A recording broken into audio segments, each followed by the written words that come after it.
Shalom.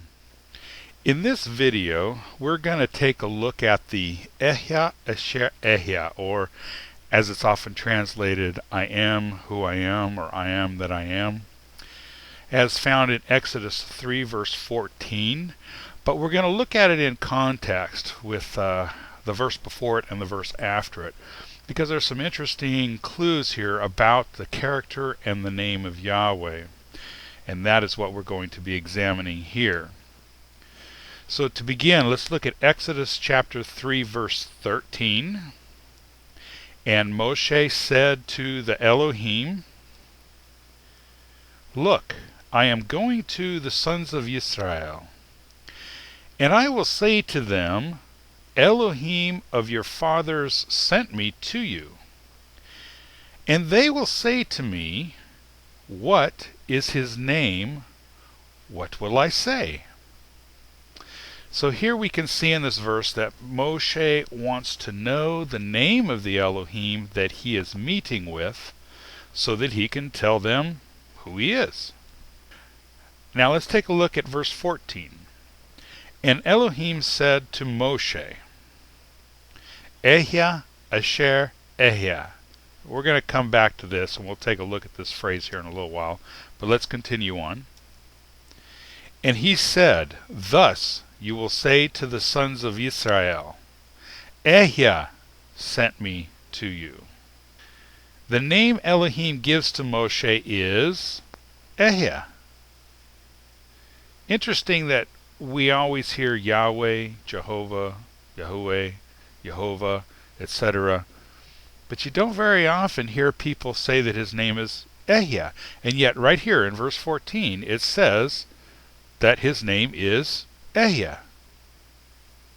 Now let's take a look at the root of this word Ehyeh, and that's the YHWH or ehyeh. We're going to conjugate this verb. First person is Ehyeh.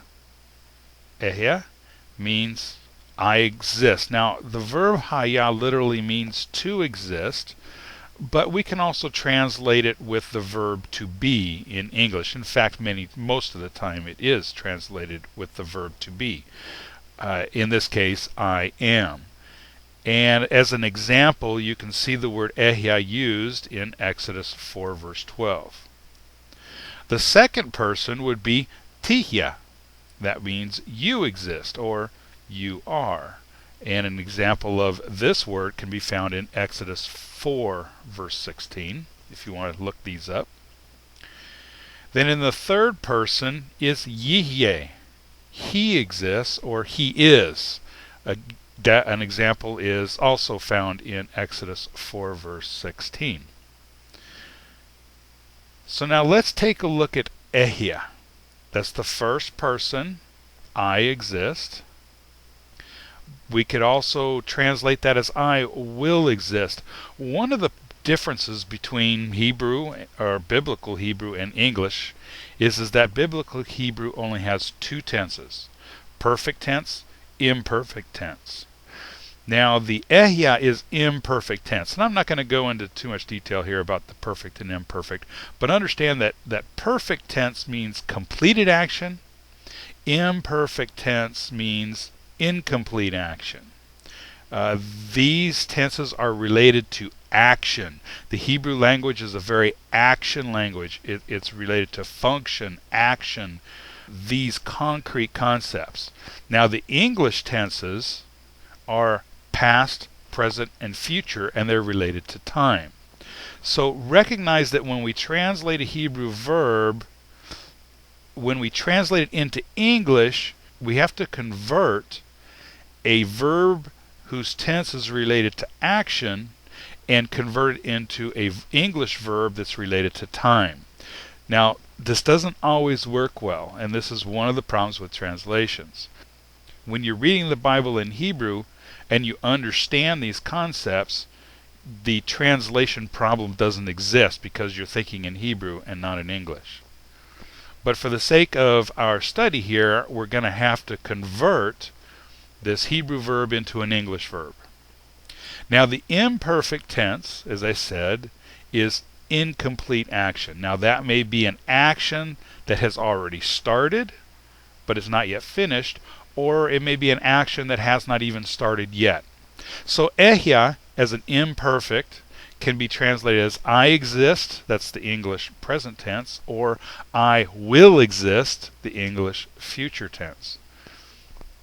We could also translate that as I am, using the verb to be.